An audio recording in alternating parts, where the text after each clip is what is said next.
We're also learning more now about the man suspected of firing off gunshots in a quiet Sun City West neighborhood and at law enforcement. He's now been ID'd as John Wayne Horne. He's facing 9 counts, including 8 felonies. You can see him right there. There's his mugshot.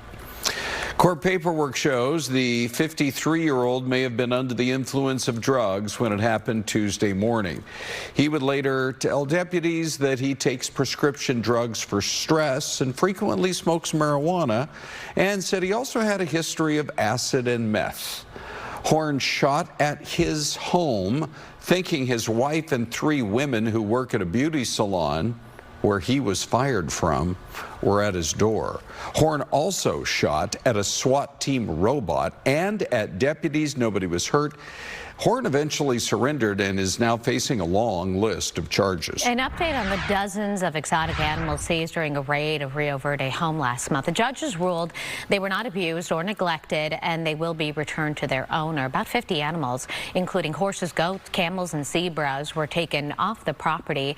MCSO was responding to reports that there wasn't enough water on site, but in court, the owner claimed that he has been caring for the animals since the 1990s.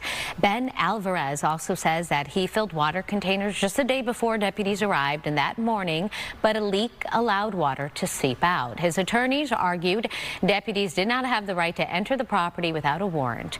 Animals could be returned by the end of the week. Sheriff's office sent out a statement saying they hope these animals will receive the care they need, and the criminal investigation remains open. Happening now, flags are flying at half-staff in our state in honor of 2 firefighters killed in a crash outside of Show Low over the weekend. Governor Hobbs ordering flags to be lowered yesterday for Brenna Kulikowski, you see her on the left, and then today for Damon Thompson.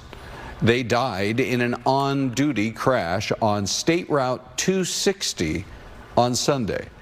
DPS says a woman now identified as 46-year-old Angela Boak of Pinedale crossed into oncoming traffic and smashed into their ambulance. She also died in the crash. A regular light rail service resumes along Washington Street following Sunday night's fiery crash. Take a look at the scene. Both the 12th Street, 24th Street stations are now reopened. They're operating as normal. Semi-truck and light rail train collided. There were about 20 to 25 passengers on board that train. No one was hurt. Truck driver was taken to the hospital, however, and then eventually released. Crash is still under investigation.